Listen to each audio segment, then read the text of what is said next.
नमस्कार दोस्तों, आज हम बात करेंगे भारत के सबसे प्राचीन और पवित्र व्रतों में से एक छठ पूजा के बारे में। यह वह पर्व है जिसमें श्रद्धालु कठिन तपस्या और श्रद्धा से सूर्य देव और छठ मैया की आराधना करते हैं। इस वीडियो में हम छठ मैया के इतिहास, उनके अद्भुत चमत्कारों और इस पर्व के हर एक अनुष्ठान का अर्थ जानेंगे।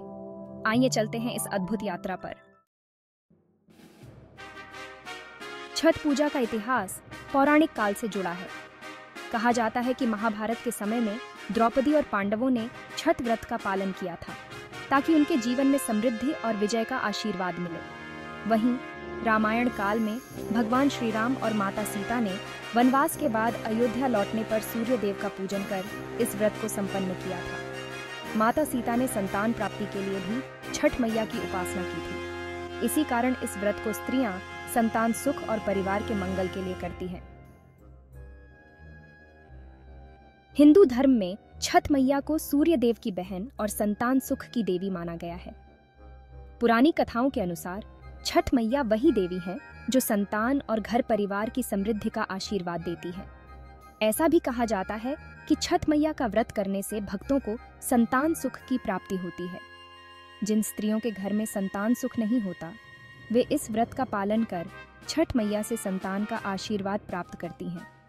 यह पर्व किसी मूर्ति की पूजा नहीं, बल्कि सीधे प्रकृति, सूर्य, जल और धरती को नमन करने का पर्व है। सेक्शन 3, छठ पूजा के 4 दिन के अनुष्ठान।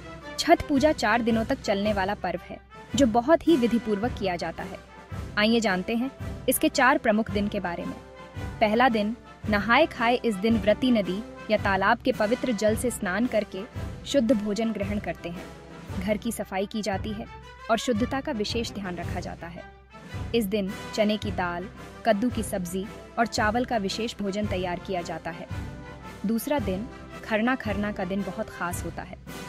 इस दिन व्रती पूरे दिन निराहार रहते हैं और शाम को सूर्यास्त के बाद प्रसाद के रूप में गुड़ की खीर, रोटी और फल ग्रहण करते हैं। ये प्रसाद घर के सभी सदस्य और आसपास के लोग भी ग्रहण करते हैं। तीसरा दिन, संध्या अर्घ्य, ये छठ पूजा का सबसे महत्वपूर्ण दिन होता है।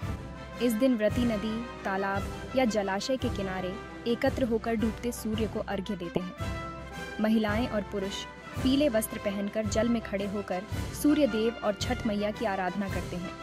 पूजा के समय बांस की टोकरी में ठेकुआ, फल, नारियल आदि चढ़ाए जाते हैं। चौथा दिन, उषा अर्घ्य। चौथे दिन प्रातःकाल उगते सूर्य को अर्घ्य देकर छठ पूजा का समापन किया जाता है।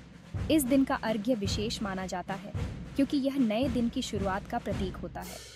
श्रद्धालु उगते सूर्य को नमन कर अपनी मनोकामनाओं की पूर्ति की कामना करते हैं। सेक्शन 4, छठ पूजा का सामाजिक और आध्यात्मिक महत्व। छठ पूजा न केवल एक धार्मिक पर्व है, बल्कि यह सामाजिक एकता और पारिवारिक सुख शांति का प्रतीक भी है। इस व्रत में पूरे परिवार का योगदान होता है और लोग मिलजुल कर हर अनुष्ठान को संपन्न करते हैं। यह पर्व सिखाता है कि जीवन में संयम और श्रद्धा के साथ अपनी इच्छाओं की पूर्ति के लिए तपस्या करना चाहिए। सेक्शन 5, छठ मैया के अद्भुत चमत्कार। छठ मैया के अनेक चमत्कारों की कहानियां प्रचलित हैं। ऐसी मान्यता है कि जिन भी लोगों ने सच्चे मन से इस व्रत का पालन किया है, उनकी हर मनोकामना पूर्ण हुई है।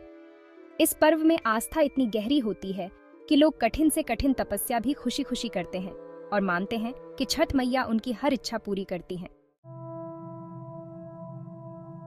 समापन। तो दोस्तों, यह थी छठ मैया और इस पवित्र पर्व की पूरी जानकारी। यह पर्व न केवल आस्था का, बल्कि प्रकृति और परिवार के प्रति हमारे कर्तव्यों को भी दर्शाता है।